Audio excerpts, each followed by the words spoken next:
বিসমিল্লাহির রহমানির রহিম। প্রিয় কৃষক ভাইয়েরা, আসসালামু আলাইকুম। আমি কৃষিবিদ রাজা মোহাম্মদ মাসুম।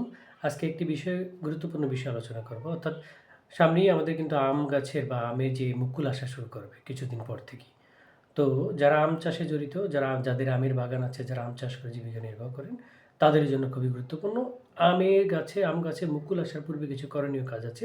সেই বিষয়গুলো আপনাদের সাথে আমি শেয়ার করব আজকে।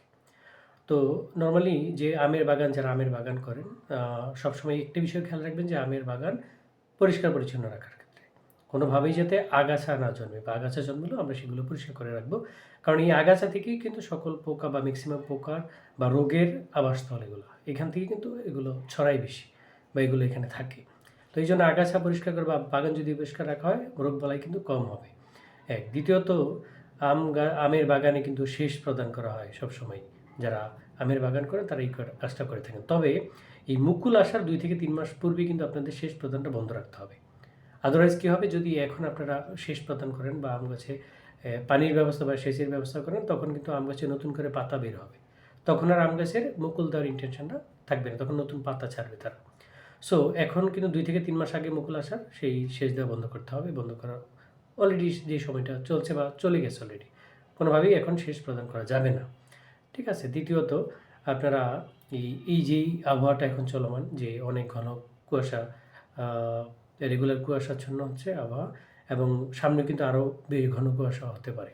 তো এই কুয়াশা যত বাড়বে, তখন কিন্তু আম গাছে যখন মুকুল আসার শুরু হবে বা আগেই কিন্তু এই গাছে কিন্তু রোগবালাইয়ের অ্যাটাক বেশি হতে পারে। পোকামাকড় যেমন শোষক পোকাগুলো বেশি আক্রমণ করে এই সময়টাতে। সো এগুলো থেকে যাতে আপনার আম গাছকে মুক্ত রাখা যায়, যে মুকুল আসার আগে, সেক্ষেত্রে কয়েকটি কীটনাশক, একটি ছত্রাকনাশক যদি আমরা স্প্রে করে রাখতে পারি, যেমন মুকুল আসার ১০ থেকে ১৫ দিন আগে, যে সেটা জানুয়ারি মাসের দিকে হতে পারে। তো ১০ থেকে ১৫ দিন আগে আমরা কী করব, একটি কীটনাশক এবং একটি ছত্রাকনাশক, সাথে একটি যদি আমরা পিজিআর স্প্রে করে দিই, তাহলে কিন্তু আপনার আম গাছ বা আমের যে মুকুল আসবে সেগুলো কিন্তু সুস্থ সবল থাকবে, বা মুকুল ঝরে পড়া এই রোগগুলো থেকে বা এই অবস্থা থেকেও মুক্তি পাবেন। একটি কীটনাশক সাইপার, তখন প্রথমেই আমরা যেই স্প্রেটা করতে পারি, যেমন ১০ থেকে ১৫ দিন আগে সাইপারমেথ্রিন গ্রুপের একটি কীটনাশক, এবং সেটি প্রতি লিটার পানিতে ১ ml করে নিয়ে, এবং একটি ছত্রাকনাশক, সালফারযুক্ত ছত্রাকনাশক, যেমন একটি ছত্রাকনাশক ২ গ্রাম প্রতি লিটার পানিতে নিয়ে, আর সাথে যদি আমরা একটা পিজিআর যেমন 4CP যেগুলো আছে, সেটাও কিন্তু আমরা স্প্রে করে দিতে পারি। তাহলে কী হবে, আপনার মুকুল যে আসবে যখন ১০ থেকে ১৫ দিন আগে তো স্প্রে করবো, পরবর্তীতে এই সময়ের মধ্যে বা মুকুল আসার পরে যে শোষক পোকা বা রোগবালাই বা মুকুল ঝরে পড়া, এই বিষয়গুলো থেকে কিন্তু আপনার মুকুলগুলো রক্ষা পাবে বা মুকুল সেফ থাকবে। ঠিক আছে? এরপর যখন মুকুল আসার ২০ থেকে ২৫ দিন পর, বা মুকুলের আকার বা সাইজ যখন আপনার ৪ থেকে ৬ ইঞ্চি হবে, তখন আরেকটা আমরা কীটনাশক এবং একটি ছত্রাকনাশক স্প্রে করে দিব। তাহলে কি হবে, পরবর্তীতে আবার যে পোকার আক্রমণ বা রোগের আক্রমণ হতে হবে, সেটা থেকেও আপনার মুকুলটা সম্পূর্ণ একবারে পরবর্তী ফুল ফোটা আগ পর্যন্ত বা পরবর্তী পর্যায় পর্যন্ত কিন্তু সুস্থ সবল থাকবে মুকুল। আর মুকুল যখন সুস্থ সবল থাকবে, তখন কিন্তু ফলনটা ভালো হবে, এবং আম কিন্তু সবগুলো মুকুল থেকে আম হবে, বা মুকুল ভালো থাকলে কিন্তু ফলনটা বৃদ্ধি পাবে। সো তখন আমরা একটা ছত্রাকনাশক, যেমন আগে তো আমরা সাইপারমেথ্রিন দিয়েছি, তো এইবার আমরা ইমিডাক্লোপিড 0.5 মিলি প্রতি লিটার পানিতে মিশিয়ে স্প্রে করে দিব। সম্পূর্ণ গাছ ভিজিয়ে স্প্রে করে দিব কিন্তু। এবং এবার ম্যানকোজেব গ্রুপের ছত্রাকনাশক প্রতি লিটার পানিতে 2 গ্রাম হারে মিশিয়ে স্প্রে করে দিতে পারবো আমরা। ঠিক আছে?